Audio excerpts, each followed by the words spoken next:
Well, thank you for joining our latest installment of our small group study. Today we're going to be talking about Israel's experience wandering in the wilderness, and specifically we're going to be talking about all the times that Israel rebelled against God. It happens over and over again in their wilderness experience, and in order to cover this, we're going to be really taking a lot of different sections out of this experience that they had of 40 years wandering. And it'd be very difficult to do it from a chronological standpoint. So we're really going to be looking at just different groupings of different types of rebellion that they experience. And so to kick us off, Chad, why don't you read in Exodus chapter 16? I'll start at verse 1. They set out from Elim, and all the congregation of the people of Israel came to the wilderness of Sin, which is between Elim and Sinai, on the 15th day of the second month after they had departed from the land of Egypt. And the whole congregation of the people of Israel grumbled against Moses and Aaron in the wilderness. And the people of Israel said to them, "Would that we had died by the hand of the Lord in the land of Egypt, when we sat by the meat pots and ate bread to the full. For you have brought us out into this wilderness to kill this whole assembly with hunger." All right, so this is one of the early examples of the problem that that Moses encounters with the Israelites. And if you remember, in Egypt, they were in slavery and bondage and crying out and wanting God to save them and wondering why God wasn't saving them. And now the problem is that as they're leaving the promised land, leaving Egypt and heading to the promised land, things aren't the way that they were. And so we have a general state of grumbling here. And one of the things that I find fascinating here is when you think about the nature of grumbling that goes on here with Israel, one of the aspects of it is they grumble if there's not enough water. They grumble if there's not enough food. They grumble if there's not enough meat. They grumble if they're tired of the kind of food that God's providing. Really kind of anything that is suboptimal in their life, they grumble about it.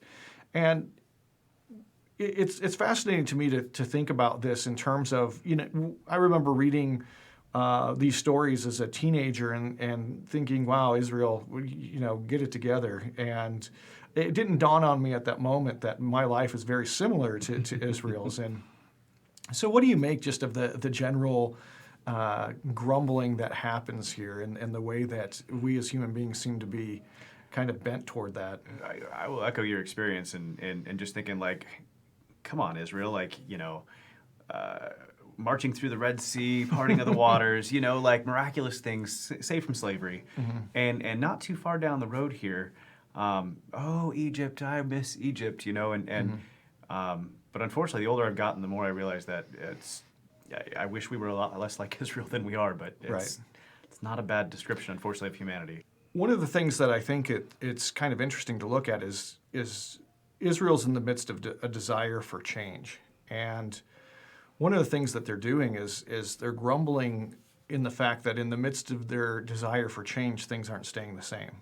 So what do you think it is about the human condition that kind of creates this situation where we say, oh, God, I want to change, I want my life to change. And then when our lives start to change, we go, God, what are you doing?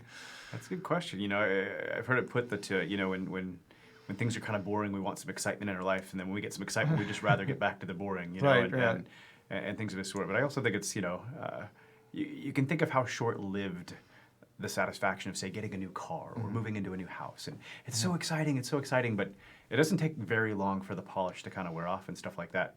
But I also look at kind of the change aspect and kind of being in limbo, right? I don't know if you experience that where, you don't know if this girl still likes you or doesn't still like you, or, and you're kind of left in limbo, and you'd rather just know and have the certainty of it, even if it's bad, right? Right. But the limbo is kind of bad, and I guess maybe for the Israelites, maybe there's a lack of trust in God, and they can't handle the uncertainty as a result, whereas if they had complete trust in God, the uncertainty maybe just wouldn't be that big of a deal. Yeah, I think there's a lot of it that could be boiled down to just that. It's a lack of trust, and it's almost like, it's in a strange way, their main complaint when they were back in Israel is that they were in bondage, and now that is solved, and they're ready to go back to that because of uncertainty. And it's a strange thing that we, as human beings, we have this need. I remember a lot of times, my younger days, talking to people who are non-Christians, and especially people who had more of a scientific bent in their lives, and their attitude was one of, you have your faith and I have my facts, I have my science, and the denigration of the idea of faith. And in reality, what you find as you get older, I think, is that there really isn't any sort of life without some kind of faith. That we as human beings have a need to be able to put our confidence in something. And I think one of the things that's really interesting about this trip through the wilderness is that God, in dealing with in the plagues and dealing with all the foreign gods that Israel had put their trust in, they're now in a place where that trust has been undermined, but they haven't replaced that trust with a trust in God.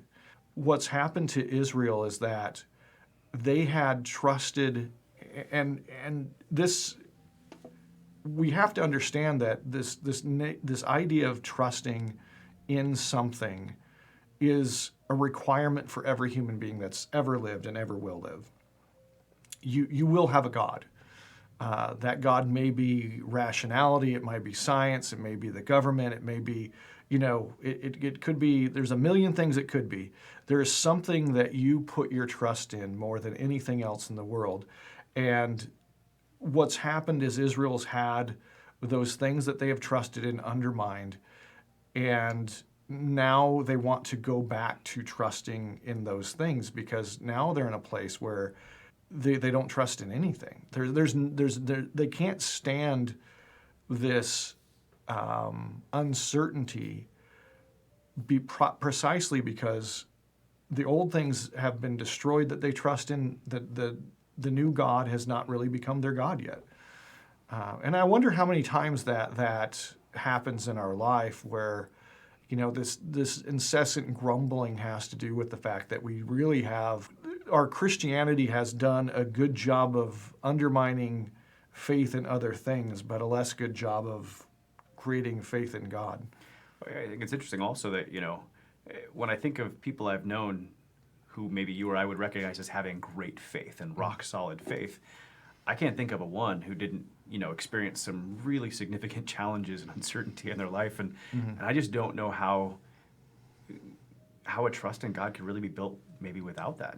Yeah, I think because really what you think about when we talked about the idea of apocalyptic literature is that there's a pattern to it, and that pattern is all of the things that we're certain are undermined. And really what you talk about is no matter what that personal crisis is, maybe they were someplace where there was more of a national crisis or a cultural crisis, but a lot of times it's a personal crisis, financial crisis. I lost my job. My wife left me. I went to the doctor and he told me some terrible news about my health.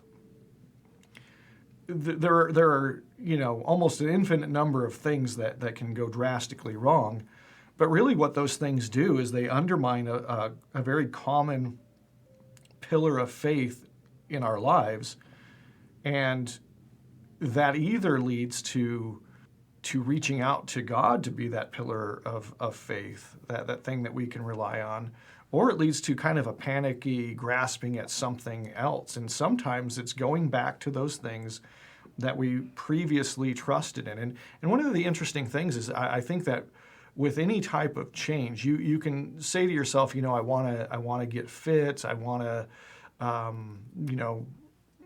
be more effective at work, I want to do something different with my life, I want to get an education, I want to, I want to change my life in a very fundamental way. It's very interesting that there's always this pull to go back, because what we often fail to appreciate is how much of our old life is the way it is because we honestly love those things and trust in those things. And when we first make the decision to change, it's not like that love and trust just, you know what I'm saying? It's not like that love and trust just immediately disconnects from the old things or the old way of life and just reconnects to things that are better and healthier. there's a transition time where those entanglements, those cords that bound us to that old life, take a lot more separating than you would think. You remind me of, I can't tell you how many times I've had a conversation along this vein of, a friend who will be in a relationship that they realize they probably should not be in. And, there's some activation energy in ending a relationship and things of this sort. But for various reasons, I've had very little success in convincing the people that, well, if you recognize this relationship's probably not, the best for you and going to lead to good things for you in the future, then, why not leave? And the question I always ask is, if you meet, the right person in the future, don't you want to be in a place that you're ready to be in a relationship with the right person? And like I said, I don't know that I've always had the greatest of success with that angle, but it is interesting that they can recognize that it's not the greatest, it's not a positive thing for them, and yet still have the resistance to leave. Yeah, this definitely seems to be a part of the human condition, and I don't think we always recognize the theological aspects of this. That really what it revolves around is it revolves around the choosing of a God and the worshiping of that God. And so I think a lot of times we think, oh, well, this is a habit or this is this, but really there's a theological element here that largely remains hidden from us, and you see it written all over this story.